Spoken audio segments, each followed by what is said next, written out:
Assalamualaikum warahmatullahi wabarakatuh. Kami dari kelompok 5 ingin mempresentasikan hasil makalah kami yang berjudul Ideologi dan Konstitusi. Dosen pengampu Pak Ahmad Munawaruzaman yang disusun oleh Muhammad Robert dengan NIM 2010 1140 1143 dan Prani Sakina dengan NIM 20 10 11 40 2018. Program studi Teknik Informatika Fakultas Teknik Universitas Pamulang tahun ajaran 2020/2021. Puji syukur kami panjatkan kepada Tuhan Yang Maha Esa atas anugerahnya, sehingga kami dapat menyelesaikan penulisan makalah tentang Pancasila sebagai ideologi dan konstitusi. Adapun maksud dan tujuan dari penyusunan makalah ini, selain untuk menyelesaikan tugas yang diberikan oleh dosen pengajar, juga untuk lebih memperluas pengetahuan para mahasiswa, khususnya bagi penulis. Penulis telah berusaha untuk dapat menyusun makalah ini dengan baik.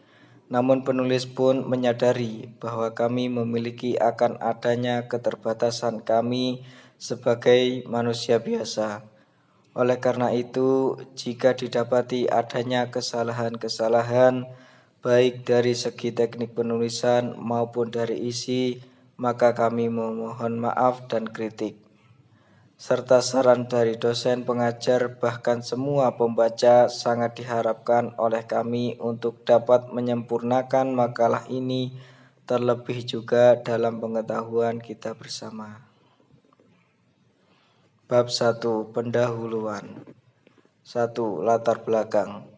Dalam hidup bernegara, kita tidak dapat lepas dari sesuatu yang disebut hukum. Tidak ada satupun negara tanpa hukum, karena memang fungsinya sangatlah krusial dalam mengatur kehidupan bernegara. R.M. McIver dalam bukunya The Modern State, halaman 250 menulis, "Even within the sphere of the state there are two kinds of law. There is the law which governs the state, and there is the law by means of which the state governs. The former is constitutional law. The latter we may, for the sake of distinction, call ordinary law." Atau dalam lingkungan negara ada dua macam hukum. Ada hukum yang memerintah negara dan ada hukum yang merupakan alat bagi negara untuk memerintah. Hukum yang pertama adalah constitutional law atau hukum tata negara. Hukum yang kedua, untuk membedakannya dari hukum yang pertama, dapat kita namakan ordinary law atau hukum biasa yang dipergunakan untuk bergerak, aktif, dien, iklan atau advertisement. Kemudian keberadaan Pancasila sebagai falsafah kenegaraan atau stateside atau cita negara yang berfungsi sebagai filosofis groundslash dan common platforms atau kalimatun sawa di antara sesama warga masyarakat dalam konteks kehidupan bernegara. Dalam kesepakatan pertama, penyangga konstitusionalisme menunjukkan hakikat Pancasila sebagai ideologi terbuka. Terminologi Pancasila sebagai ideologi terbuka sesungguhnya telah dikembangkan pada masa Orde Baru. Namun dalam pelaksanaannya pada masa itu lebih menunjukkan Pancasila sebagai ideologi tertutup. Pancasila menjadi alat hegemoni yang secara a priori ditentukan oleh elit kekuasaan untuk mengekang kebebasan dan melegitimasi kekuasaan. Kebenaran Pancasila pada saat itu tidak hanya mencakup cita-cita dan nilai dasar, tetapi juga meliputi kebijakan praktis operasional yang tidak dapat dipertanyakan, tetapi harus diterima dan dipatuhi oleh masyarakat. 2. Rumusan masalah. Dari latar belakang di atas, maka akan timbul beberapa pertanyaan. 1. Apa pengertian konstitusi? 2. Apa pengertian ideologi Pancasila? 3. Apa tujuan konstitusi? 4. Apa sajakah klasifikasi konstitusi itu?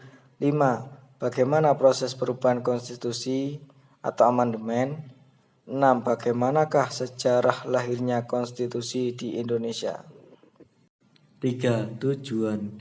Adapun tujuan penulisan makalah ini adalah 1. Memahami konsep dasar tentang konstitusi. 2. Mengetahui tentang ideologi Pancasila. 3. Mengetahui tujuan adanya konstitusi. 4. Mengetahui beberapa klasifikasi konstitusi dari beberapa perspektif. 5. Mengetahui proses perubahan konstitusi atau amandemen. 6. Mengetahui sejarah lahirnya konstitusi di Indonesia. Bab 2. Landasan teori konstitusi. Konstitusi. Kata konstitusi berarti pembentukan, berasal dari kata kerja constituer atau bahasa Prancis yang berarti membentuk. Yang dibentuk adalah sebuah negara. Maka konstitusi mengandung permulaan dari segala peraturan mengenai suatu negara. Maka dapat dipahami bahwa bahasa Belanda menggunakan kata grondwet yang berarti suatu undang-undang yang menjadi dasar atau grond dari segala hukum. Sedangkan di Indonesia menggunakan kata undang-undang dasar.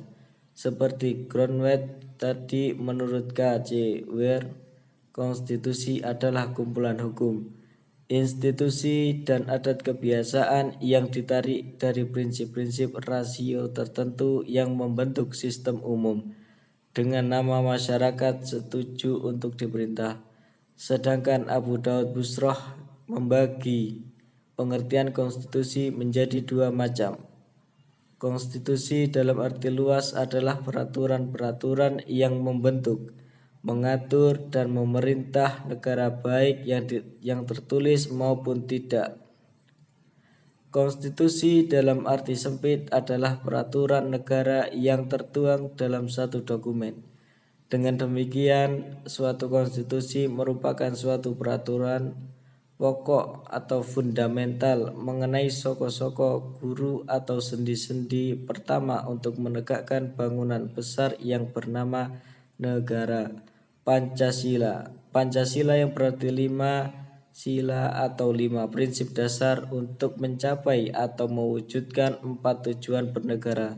5 prinsip dasar Pancasila itu mencakup sila atau prinsip.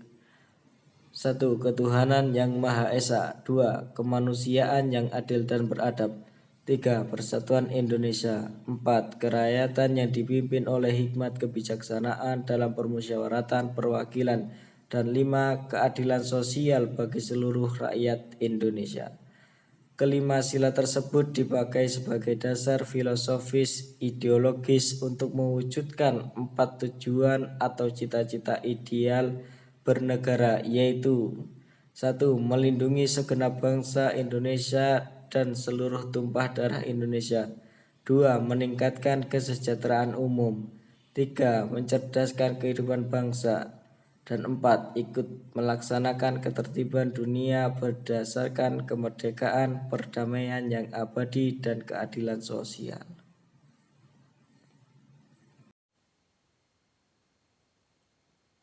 Bab 3. Pembahasan.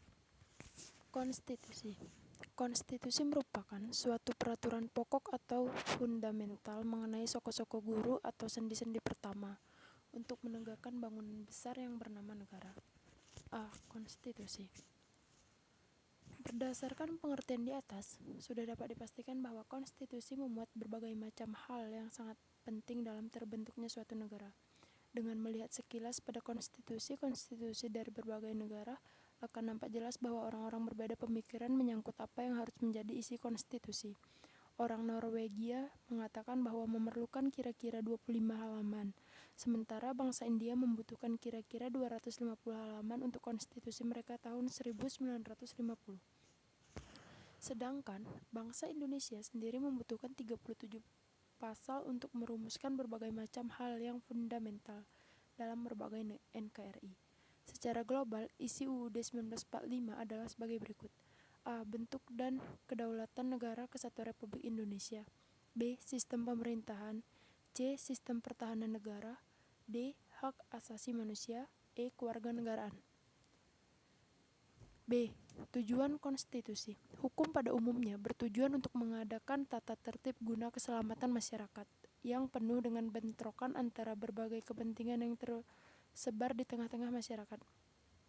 Maka dari itu, tujuan konstitusi secara global adalah A. Mengadakan tata tertib dalam berbagai lembaga kenegaraan, baik dalam hal kewenangannya maupun cara bekerjanya.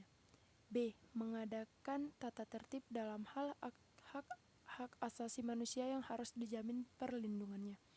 C. Konstitusi menggambarkan struktur negara dan bekerjanya lembaga-lembaga negara. D.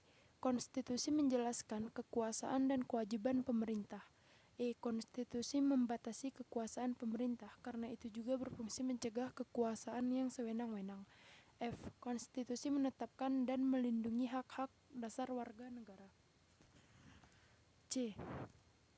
Klasifikasi konstitusi dalam berbagai perspektif. Konstitusi memiliki beberapa klasifikasi dalam perspektif, antara lain adalah sebagai berikut. A. Konstitusi tertulis dan tidak tertulis. B. Berdasarkan sifat konstitusi. C. Berdasarkan subjek yang berhak mengamandemen konstitusi. D. Berdasarkan proses pendistribusian. D. Sejarah lahirnya konstitusi di Indonesia. Pada masa penjajahan Belanda, Indonesia merupakan bagian dari kerajaan Belanda. Aturan yang digunakan pada saat itu adalah grondwet. Dengan aturan tersebut, seluruh hukum ditentukan melalui salah satu jalan, yaitu wet, atau undang-undang, atau Algemeen Maatregel van Bestuur, keputusan Raja Belanda. Pada tahun 1855 terjadilah Regering Strijdlimin yang menghasilkan indisi Staatsregeling yang di dalamnya mengenal 4 macam undang-undang, yaitu Wet, Algemeen Maatregel van Bestuur, Ordonnantie, Regeringsverordening. Pada masa pendudukan Jepang, sejak bulan Maret 1942 hingga 17 Agustus 1945, sistem ketatanegaraan di Indonesia tidak jauh berbeda dengan masa penjajahan Belanda. Di antaranya, Gubernur Jenderal diganti oleh Gun Saikan, Departemen Kehakiman diubah menjadi Sihobu sehari setelah proklamasi kemerdekaan Indonesia. Ditetapkan suatu Undang-Undang 1945. Persiapan itu telah dilakukan sejak akhir Mei 1945 oleh PPPKI atau Panitia Persiapan Penyelidikan Kemerdekaan Indonesia, yang dipimpin oleh Dr. K.R.T. Rajimanwedioningrat setelah kekalahan Jepang dari sekutu pada Perang Dunia II. Belanda berusaha kembali ke wilayah Indonesia dengan NICA atau Netherlands Civil Affairs. Akibatnya beberapa daerah di Indonesia diberi status negara bagian dari suatu negara federasi, yaitu Belanda. Kemudian pada tanggal 17 November 1945 terjadilah perundingan pertama Indonesia-Belanda yang diwakili oleh Van Mook dan Sultan Syahrir dengan pimpinan Jenderal Inggris Christison yang tak menghasilkan apa-apa. Konstitusi di Indonesia memiliki sejarah panjang dan cukup berliku, hingga akhirnya bangsa Indonesia berkomitmen dengan Undang-Undang 1945 yang memuat 37 pasal 3.1 saran perjalanan pencarian jati diri bangsa Indonesia berupa sejarah perubahan-perubahan konstitusi. Cukup melelahkan. Begitu pentingnya konstitusi, mari kita jaga bersama kekokohan tiang-tiang bangsa Indonesia, yaitu UUD 1945. Kesimpulan dari materi yang saya bacakan itu ya, dari pembahasan di atas dapat ditarik kesimpulan. 1. Konstitusi merupakan suatu peraturan pokok atau fundamental mengenai soko-soko guru atau sendi-sendi pertama untuk menegakkan bangunan besar yang bernama negara. Oleh karena itu, konstitusi sangat penting dan wajib ada pada setiap negara. 2. Pancasila memiliki nilai-nilai falsafah mendasar dan rasional. Pancasila telah teruji kokoh dan kuat sebagai dasar dalam mengatur kehidupan bernegara. Selain itu, Pancasila juga merupakan wujud dari konsensus nasional karena negara bangsa Indonesia ini adalah sebuah desain negara modern yang disepakati oleh para pendiri negara Republik Indonesia. Kemudian nilai kandungan Pancasila dilestarikan dari generasi ke generasi. Demikian hasil presentasi dari kelompok 5. Lebih dan kurang kami mohon maaf. Wabillahi taufiq wal hidayah. Assalamualaikum warahmatullahi wabarakatuh.